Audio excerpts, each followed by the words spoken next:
오늘은 교회 절기상으로 맥주 감사 주일입니다. 출애굽기 23장 16절에 보면 맥주절을 지키라. 이는 내가 수고하여 밭에 뿌린 것에 첫 열매를 거둠이니라 하고 하시며 맥주절을 제정하시는 말씀이 나옵니다. 그 맥주절과 연관하여서 농경사회로 시작했던 우리 기독교 전통에서는 보리를 거두는 때에 6월 말 7월 초 정도가 되는데요. 7월 첫째 주를 맥주 감사 주일로 지키고 있습니다.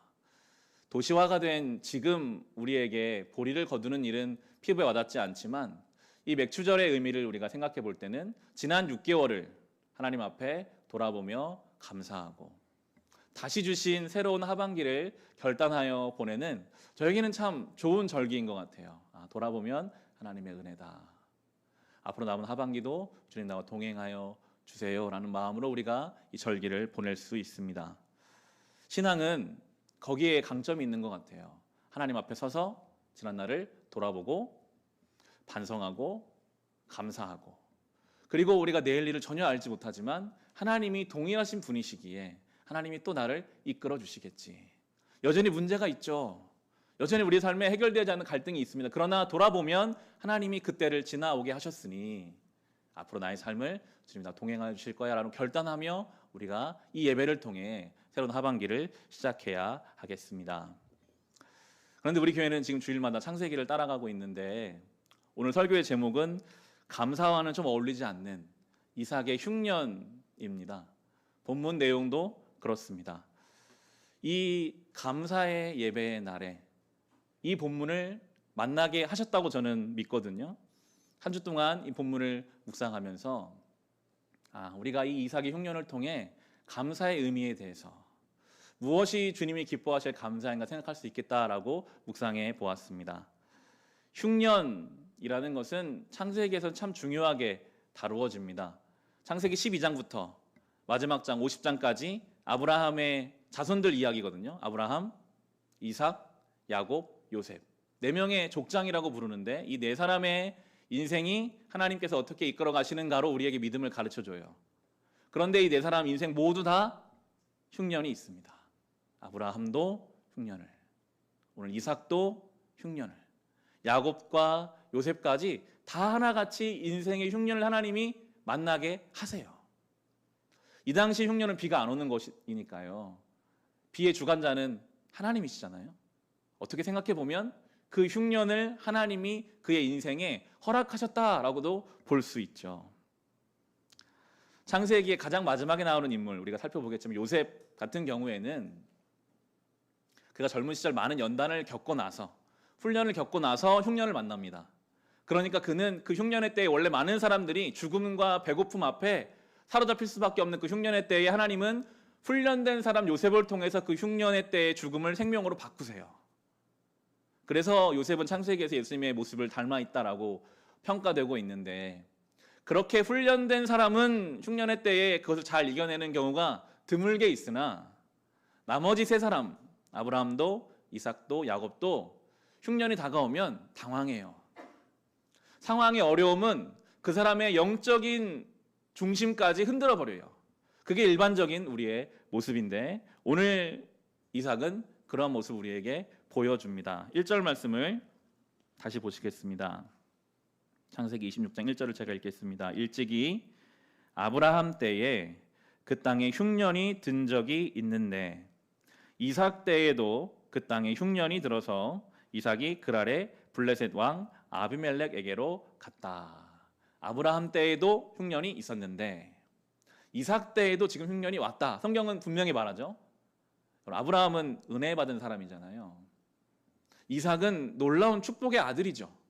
그런데 그의 인생에 흉년이 있다라고 성경은 말하면서 이 성경은 믿는 자들에게 주어진 거니까요. 믿는 우리에게 흉년이 온다. 어떠한 방향으로 경제적인 것이든 신앙적인 것이든 정서적인 것이든 우리의 삶에 그 흉년이 올 텐데 그때 어떻게 할 것이냐. 아브라함은 도망갔죠. 75세에 하나님 부르셔서 가나안 땅 갔다가 흉년이 오니까 바로 이집트로 도망갔습니다. 하나님 약속을 모르겠고 지금 당장 내가 살아야 하니까 풍성한 나일강이 있는 이집트로 내려 도망갔던 그 아브라함과 똑같이 이삭도 지금 이집트로 내려가려고 하는 중이었습니다. 하나님이 말리세요. 2절 말씀 보시면요.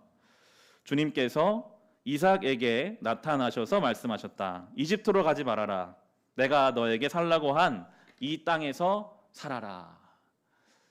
아브라함은 안 말리셨거든요. 내려가서 고생하고 돌아오게 하셨는데 이삭은 하나님이 내려가지 못하게 말려주셨어요. 이게 은혜인 것 같아요. 좀 더 그렇게 해석하는 목사님도 계시더라고요. 믿음의 2세대가 가지고 있는 축복이다. 1세대의 아브라함은 자기가 고생하며 경험했다면 2세대 이삭에게는 가지 못하도록 하나님 먼저 그 밤에 말씀으로 가르쳐 주시고 이삭이 멈춰 섰죠. 우리가 이 아브라함과 이삭처럼 삶에 어려움이 왔을 때 도망가고 싶을 때가 참 많아요. 하나님 약속도 난 모르겠고 그냥 두려움과 염려, 원망의 자리로 막 도망가고 싶고 내려가고 싶어요. 지금까지 인도하신 주님의 은혜를 다 잊어버리고 그냥 현실에 매여서 그 흉년에 압도되어서 아무것도 제대로 믿음으로 싸우지 못하고 도망할 수밖에 없는 우리에게 하나님은 이삭에게 하시는 것처럼 말씀해 주십니다. 너 그러지 마라. 거기로 내려가지 마라. 그냥 거기 살아라. 그러면 내가 너에게 보호해주고 은혜를 주겠다라고 약속해 주시거든요. 여러분 이것이 은혜입니다. 우리가 어딘가로 믿음의 자리를 떠나고 싶을 때 하나님이 말씀을 주신다면, 그리고 그 말씀을 내가 순종할 수 있다면, 이삭은 지금 그랄이라는 땅, 그랄이요 가나안 땅의 가장 끝에 있는 곳입니다. 이집트 가기 바로 경계선이에요. 그러니까 사실 순종은 했지만 그 순종은 어떻게 보면 부끄러운 순종이었어요. 정말 순종이라고 부르기 민망할 정도의 그런 순종을 이삭은 주님 앞에 드렸고 하나님은 그걸 기쁘게 받고 계시거든요. 지난 6개월 우리가 돌아보면서 하나님이 나의 삶에 말씀하여 주신 것들은 무엇이 있었을까? 너 그렇게 하지 마라. 너 여기로 나와라. 하시는 것들. 올해를 시작하면서 우리 이 말씀을 나누었잖아요. 떠나라. 분명히 있거든요. 지금도 말씀하시는 자리. 너 그런 형태의 생각은 떠나야 돼. 그런 식의 반응은 이제 그만해야 돼. 나도 알고 하나님도 아시는 그런 부분들. 여전히 우리가 들으지 못하고 있는 것이 있는데도 주님이 말씀하여 주신다면 그게 은혜입니다. 그리고 우리가 할 수 있는 순종을 드려야 돼요. 부끄러운 순종이라 할지라도 그렇게 우리가 시작해야 하겠습니다. 하나님의 말씀이 선포되고 거기에 순종했던 이삭에게 하나님 복을 주시죠. 그런데 오늘 살펴보겠지만 이삭은 말씀도 받았고 순종도 했지만 그것으로는 그의 마음이 안심되지 않았어요. 하나님도 믿고 순종도 하지만 또 한편에 뭔가 자기의 기준이 있었어요. 그러면서 내가 이 정도는 해놔야 내가 안전하겠지. 7절에 보시면 이렇게 나옵니다. 그랄이 머물러 있는 그 이삭의 가정에게 생긴 일입니다. 7절에 보시면요. 그곳 사람들이 이삭의 아내를 보고서 그에게 물었다. 그 여인이 누구요? 이삭이 대답하였다. 그는 나의 누이요. 이삭은 그는 나의 아내요 하고 말하기가 무서웠다. 이삭은 리브가가 예쁜 여자이므로 그곳 사람들이 리브가를 빼앗으려고 자기를 죽일지도 모른다고 생각하였기 때문이다. 말씀을 받고 순종하는 사람인데도 자기 안에 여러 생각들이 있어요. 그래도 하나님이 나를 못 지켜주실 거야. 나의 이 리브가라는 아름다운 내 아내를 이 땅의 사람들이 탐내서 나를 죽이면 어떡하지? 아직 일어나지 않은 일인데 거기 생각해서 거짓말을 합니다. 이 사람은 나의 아내가 아니라 나의 누이, 내 동생이다 라고 말하고 있습니다. 이삭은 현실적인 흉년에만 있었던 게 아니라 그 현실의 흉년은 그의 영적인 흉년으로 이어지고 있었습니다. 거짓말을 해요. 분명히 우리가 읽은 본문에 보면 하나님이 자손을 약속하시거든요. 그럼 그 자손은 리브가를 통해 오는 거거든요. 하나님 약속을 분명히 받았는데도 그것을 붙잡지 못하고 내 안에 올라오는 수많은 부정적인 생각들, 거기에 영향을 받고 있는 이삭의 모습입니다. 좋은 합리화의 도구가 있죠. 내 목숨이 지금 위태로운데 내가 하나님을 믿겠냐? 지금 내가 죽게 생겼는데 내가 어떻게 내 아내를 내 아내라고 말할 수 있겠는가? 좋은 핑계죠. 내가 지금 죽게 생겼으니 나는 아무것도 못하겠다. 때로 우리는 그런 생각을 할 때가 있습니다. 이 코로나의 어려운 상황 속에서 지금 내가 어려운데 내가 어떻게 믿음을 지킵니까? 지금 내가 죽게 생겼는데 내가 어떻게 신앙 양심을 지키겠습니까? 나는 못합니다라고 말하는 것은요, 하나님을 작게 만드는 거예요. 하나님이 이 코로나보다 크시다, 이 믿음이 있다면, 하나님이 이 세상이 어떤 것보다 크시다는 믿음이 있다면 이삭은 당당하게 말했어야죠. 내 아내입니다. 내 약속의 아내입니다. 하나님이 우리를 지켜주십니다. 그런데 그 말을 하지 못하고 있습니다. 여기서 우리가 한 가지 생각할 지점이 있어요. 이 이야기, 이방 땅으로 가서 자기 아내를 누이라고 했던 이야기는 우리가 익숙한 이야기잖아요. 아브라함이 했던 일입니다. 아브라함이 똑같이 했던 일이에요. 흉년이 왔을 때 이집트로 내려가서 자기 아내 사라를 자기 동생이라고 말한 그 이유는 내가 죽을까 봐.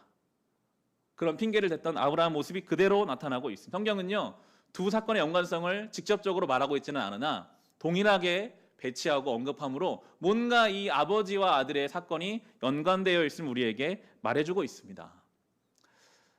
사라의 나이 127세에 사라가 세상을 떠났어요. 사라가 죽을 때 아들 이삭의 나이가 37세였습니다. 그러니까 이 어머니와 아들은 한 40년 가까이를 함께 산 것이죠. 굉장히 친밀한 어머니와 아들 관계였을 거예요. 너무나 귀한 아들이니까요. 그리고 가족의 관계를 잘 생각해 보시면 사라에게는 이삭밖에 없어요. 친아들.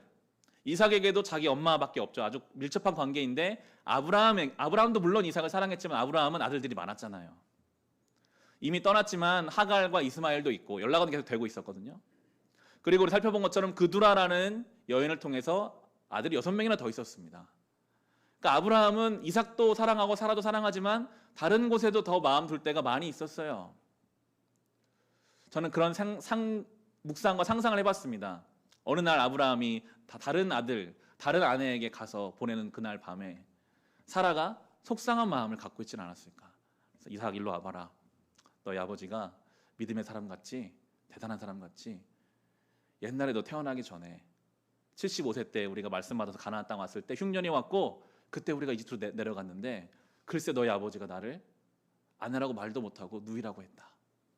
그래서 제가 그 지역의 파라오라는 엄청난 왕에게 끌려가서 내가 거기서 살았으면 하나님이 우리를 도와주지 않으셨으면 너는 태어나지 못했을 거야 라는 이야기를 사라가 아브라함 없을 때 혹은 아브라함 듣는 옆에서 이삭에게 많이 하지는 않았을까요? 이런 이야기는 우리에게 익숙한 장면이지 않습니까? 저희 집도 명절이나 가족들이 모이는 행사가 있으면 모여서 이야기꽃이 피어질 때가 있어요. 이런저런 이야기를 막 하다 보면 이게 잘 마무리되면 좋은데 어느새 이 이야기의 방향이 지난날의 과오를 들추는 방향으로 갈 때가 있습니다. 너희 아버지가 지금은 저렇게 거룩해 보이지만 신혼 초에는 어떤 일이 있었는지 아니라고 이야기하는 사건들이 있기도 하고 너희 할머니가 얼마나 시집살이를 심하게 시키셨었는데 라는 이야기를 할 때도 있습니다. 기본적으로 10년이 지난 일들, 20년이 지난 일들, 30년이 지난 일들, 당사자인 할머니는 이미 돌아가시고 안 계셨음에도 불구하고 그리고 이미 10번, 20번을 들었음에도 불구하고 다시 그 이야기가 나오면 거기에 감정이 몰입되셔서 아주 소상하게 다시 이야기하시는 그때 내가 얼마나 속이 상했고 내가 그때 얼마나 마음이 아팠는가. 물론 그렇게 이야기하지 않으면 속병이 납니다. 그렇게 이야기해야 뭔가 풀립니다라고 말할 수도 있겠습니다. 그러나 하나님 앞에서 온전하게 해결되지 않은 어떠한 일이 가정 안에서 반복적으로 언급되다 보면 말하는 당사자는 혹 편할 수도 있으나 풍선 효과라고 하죠. 한 곳을 누르면 다른 곳에 그 문제가 터지게 되어 있어요. 사라가 그 뱉었던 수많은 이야기들이 어느 순간 이삭의 삶에서 이루어지고 있는 것을 보면서 가정 안에서 지난 과오에 대해서 하나님 앞에 쏟아내고 하나님 앞에 해결되지 않은 채로 이야기가 반복되다 보면 엉뚱한 곳으로 이 문제가 흘러갈 수도 있겠구나 생각을 해보게 됩니다. 가정 안에서만이 아니죠. 우리의 삶에 여러 가지 문제들이 있을 때요, 여러분 하나님 앞에서 그 문제를 풀어가십시오. 내가 단순히 이야기하는 것만으로 어느 정도 해결될 수도 있겠습니다. 그건 정서적인 문제죠. 근본적으로는 변화되지 않아요. 하나님 앞에 그 문제를 가지고 나의 미움과 나의 어려움을 쏟아내는 그 시간들을 지나고 나서 그리고 그 문제를 하나님 앞에서 그리고 사랑하는 사람 앞에서 나누어 가야 하겠습니다. 이삭은 이제 사라의 아들도 아니고 아브라함의 아들도 아니고 한 가정의 가장으로서 결정을 내려야 합니다. 이 흉년의 때에 어떻게 살아갈 것인가.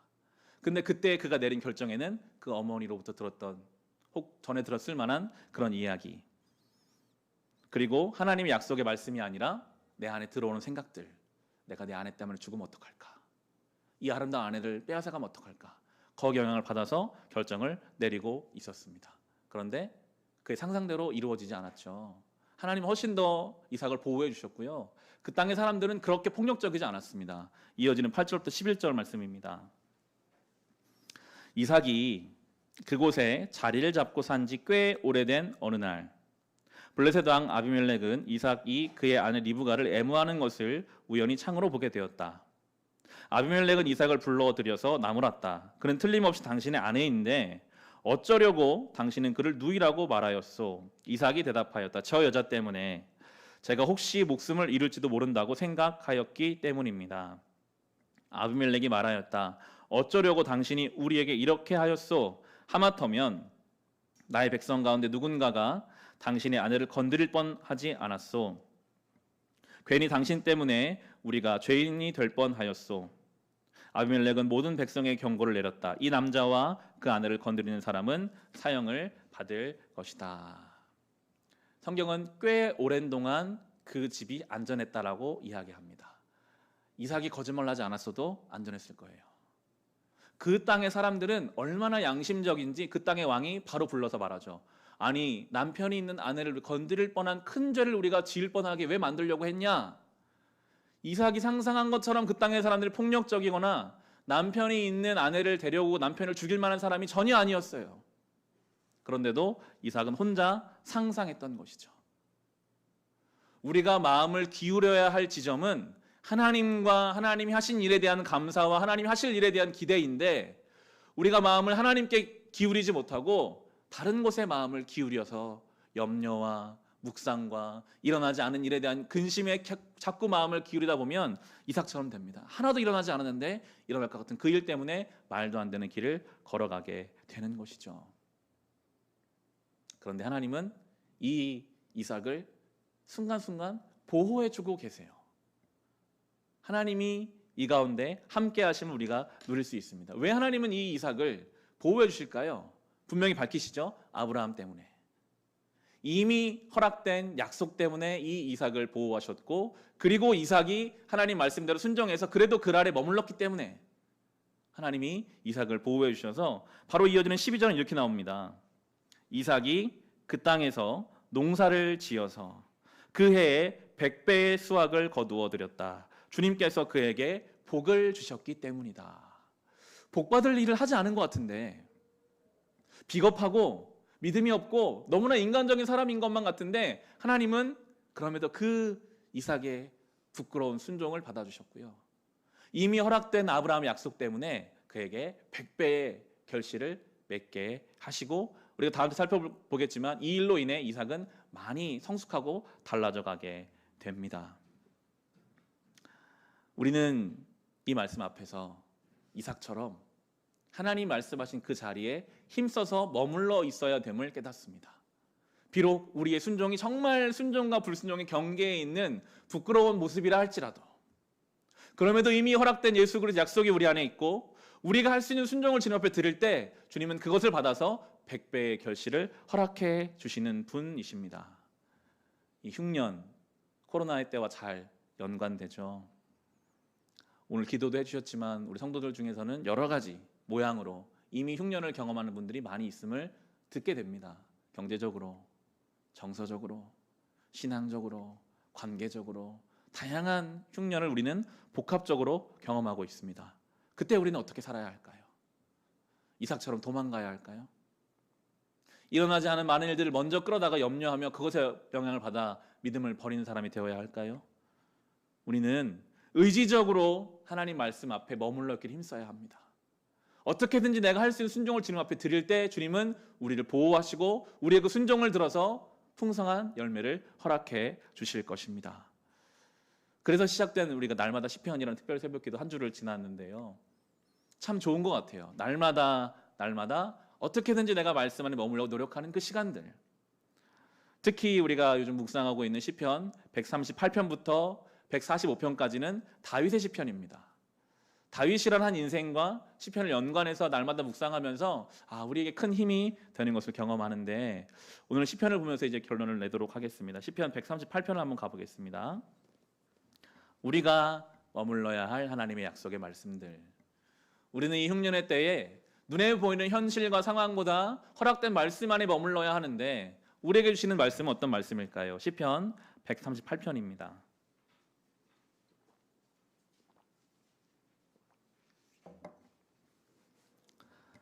다윗의 시편인데요, 3절을 보시면, 시편 138편 3절에 보시면, 내가 부르짖었을 때에 주님께서는 나에게 응답해 주셨고 나에게 힘을 한껏 북돋우어 주셨습니다. 경험의 고백이죠. 내가 부르짖었을 때. 다윗의 인생에 흉년이 많았거든요. 정말 내가 힘들 때, 내가 누구도 믿지 못할 그때, 내가 내 인생의 흉년에서 이삭처럼 도망가는 게 아니라 내가 하나님께 부르짖었을 때 하나님은 내게 응답해 주셨고 하나님이 나에게 힘을 주셨습니다. 이것이 우리가 살아가야 할 길입니다. 우리의 삶의 흉년에서 우리는 주님 앞에 부르짖어야 합니다. 주님, 저를 살려주세요. 주님, 지혜를 주세요. 저의 마음을 지켜주세요. 가야 할 길을 힘을 주세요 라고 우리가 주님께 구할 때 주님은 반드시 이 다윗의 고백을 우리의 고백으로 바꾸어 주실 것입니다. 그리고 오늘 본문은 시편 139편이죠. 오늘 우리가 묵상해야 할 시편은 시편 139편, 어제 12절까지 묵상했고 오늘 13절부터인데요. 13절, 14절 역시 다윗의 고백입니다. 시편 139편의 13, 14절을 보시면, 주님께서 내 장기를 창조하시고 내 모태에서 나를 짜 맞추셨습니다. 내가 이렇게 빚어진 것이 오묘하고 주님께서 하신 일이 놀라워 이 모든 일로 내가 주님께 감사를 드립니다. 내 영혼은 이 사실을 너무도 잘 압니다. 다윗은 인생의 흉년을 기도하며 지나가면서 단순히 흉년의 때만이 아니라 하나님은 내가 모태에서부터 나를 만드신 분이시구나 하는 고백을 하게 돼요. 내가 지어지고 빚어진 모든 순간순간이 하나님의 손길이 다 있구나 하는 고백을 하게 됩니다. 그러면서 이렇게 고백하죠. 16절 17절입니다. 나의 형질이 갖추어지기도 전부터 주님께서는 나를 보고 계셨으며 나에게 정하여진 날들이 아직 시작되기도 전에 이미 주님의 책에 다 기록되었습니다. 하나님, 주님의 생각이 어찌 그리도 심오한지요, 그 수가 어찌 그렇게도 많은지요. 하나님의 책에 기록되어 있는 내 인생입니다 라는 고백을 하죠. 우리는 이러한 성경의 이야기 앞에서 한 가지 의문을 가질 때가 있습니다. 하나님이 다 계획한 것이라면 운명론인가? 하나님이 그냥 다 정해놓은 길을 우리는 기계처럼 따라가는 것인가? 성경은 그렇게 말하고 있지 않잖아요. 성경에는요, 두 가지 이야기가 함께 나옵니다. 하나님의 완전하고도 완벽한 예정과 계획, 그리고 우리에게 주신 완전한 자유, 선택, 그 선택에 대한 책임. 이 두 가지가 성경에는 같이 있어요. 우리로서는 이 두 가지는 양립할 수 없는 거거든요. 아니, 어떻게 완벽한 계획이 있고 완벽한 자유가 있는가? 우리가 서 있는 자리에서는 하나님의 이 크신 계획이 보이지 않습니다. 다윗이 그래서 17절에 그렇게 고백하잖아요. 주님의 생각이 어찌 그리 심오한지요, 그 수가 어찌 그렇게도 많은지요. 이게 우리의 결론이거든요. 우리는 그 하나님의 계획과 하나님이 주신 자유를 볼 수 없는 자리에 있어서 그저 감탄할 수밖에 없고 믿을 수밖에 없죠. 마치 저는 그런 비유가 참 좋던데, 이것은 피아노와 바이올린 두 악기를 같이 연주하면 이중주가 되잖아요. 남포교회 박은서 목사님 이 얘기를 많이 하시는데요. 하나님의 계획과 예정, 그리고 우리의 선택이 마치 화음을 이루는 것처럼 두 이야기가 함께 가요. 그게 하나님의 방식이에요. 단순히 두 이야기가 아니라 엄청난 교향단을 하나님이 이끌으시는 것처럼 여러 가지 계획과 섭리들이 나오면서 하나의 하나님이 가장 선한 하모니를 이루어 가시는 분, 그분이 바로 우리 하나님이십니다. 때로 이해되지 않을 때가 있지 않습니까? 하나님이 살아계신데 왜 코로나를 그냥 두실까? 하나님이 살아계신데 왜 나의 삶에 그런 어려움과 아픔이 있었을까? 무슨 계획일까? 하나님의 예정과 우리가 하는 선택이 함께 합주를 이루어서 가장 선하신 방향으로 이끌어가고 있다는 그 믿음으로 우리가 살아가야 하겠습니다. 그 와중에 다윗은 이런 고백을 하죠. 21절부터 마지막 24절입니다. 주님을 미워하는 자들을 내가 어찌 미워하지 않으며 주님께 대항하면서 일어나는 자들을 내가 어찌 미워하지 않겠습니까? 나는 그들을 너무나도 미워합니다. 그들이 바로 나의 원수들이기 때문입니다. 하나님, 나를 샅샅이 살펴보시고 내 마음을 알아주십시오. 나를 철저히 시험해 보시고 내가 걱정하는 바를 알아주십시오. 내가 나쁜 길을 가지는 않는지 나를 살펴보시고 영원한 길로 나를 인도하여 주십시오. 앞서 말씀드린 하나님의 예정과 우리의 자유는 우리가 알 수 없는 부분이 많이 있지만 우리의 현실에는 원수와 같은 상황은 여전히 존재해요. 상존합니다. 이 코로나의 어려움, 우리를 뒤흔들려 하는 원수들. 그 가운데 다윗도 고백하죠. 내 걱정하는 바를 주님께서 아십니다. 나쁜 길로 가지 않도록. 이 상황에 압도되어서 약속도 버리고 믿음도 버리고 이집트로 도망갔던 그 이삭처럼 흉년에 압도되는 나쁜 길로 가지 않도록 나를 인도하여 달라라고 간구하는 것. 그것이 우리가 흉년의 때를 보내야 할 우리의 신앙의 태도일 것입니다.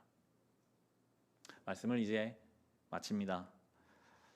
이 감사의 주일 그리고 이 흉년의 때에 우리는 성도로 그리고 우리 교회는 어떠한 삶을 무엇을 하며 살아갈 수 있을까요? 다음 주에 우리에게 공동회의가 있습니다. 오늘 안건을 인쇄물로 뽑아놨는데요. 수치상으로 말씀드리면 우리 교회는 현재 18곳의 선교지 그리고 월드비전을 통해 국내 5명, 해외 5명의 아이들 3곳의 구제하는 기관을 돕고 있습니다. 우리 교회 재정의 30%를 구제와 선교비로 떼어서 지금은 매달 640만 원 지출되고 있는 상황입니다. 다음 주 안건 중에 한 가지는 2곳의 선교지를 더 추가해서 선교지가 2곳이 더 요청이 들어왔어요. 반갑게도 우리 교회는 아직 선교하지 못하고 있는 아프리카 지역 감비아와 우간다 선교사님 2분이 연락이 오셔서 2곳을 더 추가로 선정하여 한 달에 700만 원씩 선교비로 다양한 곳에 보낼 수 있게 됩니다. 지금은 어려운 때죠. 교회적으로도 헌금이 줄어드는 때를 우리는 살아갑니다. 그럼에도 2곳 선교지를 더 늘리자는 제안과 그리고 코로나로 인해 모든 선교지가 지금 어려운 중에 있기 때문에 우리가 월 30만 원씩 선교지에 보내는데 7월 한 달은 좀 한시적으로라도 50만 원씩 보내면 어떨까라는 제안을 해보게 되었습니다. 현실적으로 지금 가진 것을 잘 모아서 어려운 때를 대비하는 것이 지혜로울지도 모르겠습니다. 그런데 우리 교회는 감사하게도요. 지난 4, 5, 6월을 돌아보면 작년도 4, 5, 6월보다 더 많은 재정이 들어왔고 더 많은 선교비를 모아두었습니다. 저는 그렇게 묵상하게 되더라고요. 하나님이 이 어려운 때에 우리 교회에 동일한 혹은 더 많은 재정을 허락해 주신 것은 그거 잘 모아서 어려운 때를 대비해라가 아니라 그걸 통해 지금 조금 더 격려가 필요하고 위로가 필요한 곳에 그걸 전달하라는 뜻이 아닐까. 단순히 우리가 20만 원을 더 보낸다고 뭔가 획기적인 변화가 일어나지 않을 수는 있겠으나 그러나 그 선교지에서 하나님의 손길을 느낄 수 있지 않을까. 하나님이 살아계셔서 우리를 위로하시는구나. 이 어려운 중에도 우리를 더 도우려고 하는 손길이 있구나 하는 것을 통해 하나님이 우리를 위로의 도구로 사용하지 않으실까라는 생각을 하게 되었고 다음 주 공동회의를 통해 논의해 보려고 합니다. 헌금을 더 내십시오가 아닙니다. 이미 주신 우리 구제와 선교 헌금이 4천만 원이 있어요. 그 안에서 우리가 충분히 지출할 수 있는 이미 주신 것에 대한 감사의 고백이죠. 누군가와 잠시라도 이 광야와 흉년의 때에 감사의 표현으로 우리가 할 수 있는 것 나눌 수 있다면 우리가 묵상했던 신명기 15장에서는 어려운 중에 가난한 자들을 향해서 손을 움켜쥐지 말라라고 명령하셨어요. 그 손을 펴라라고 말씀하셨습니다. 인색하지 말고 넉넉하라라고 우리에게 명령하신 이야기가 저에게는 이 감사주일과 흉년의 때에 자꾸만 생각나게 하시더라고요. 교회가 해야 할 일이 아닐까요? 물질적으로 뿐만이 아닙니다. 우리는 정서적인 신앙적 흉년을 겪고 있기 때문에 내 주변에 생각나는 어떤 사람, 지금 나도 살기 바쁜데 지금 상황이 이래 사람 만나기도 부담스러운데 그런 마음을 뛰어넘어서 그럼에도 외로워하는 그 누군가 생각난다면 정말 전화 한 통을 할 수 있고 그의 손을 붙잡고 기도할 수 있고 그를 위로할 수 있는 것, 우리가 할 수 있는 순종을 주님께 드릴 때 이삭의 그 작은 순종을 하나님 받으셔서 100배의 열매를 주셨던 것처럼 하나님 우리 교회와 우리 성도 한 사람 한 사람 삶을 통해 하나님의 풍성함을 나타내실 것입니다. 이 흉년의 때 감사의 고백을 삶으로 주님 앞에 올려드릴 수 있는 저와 여러분 우리 교회 될 수 있기를 주님의 이름으로 축원합니다.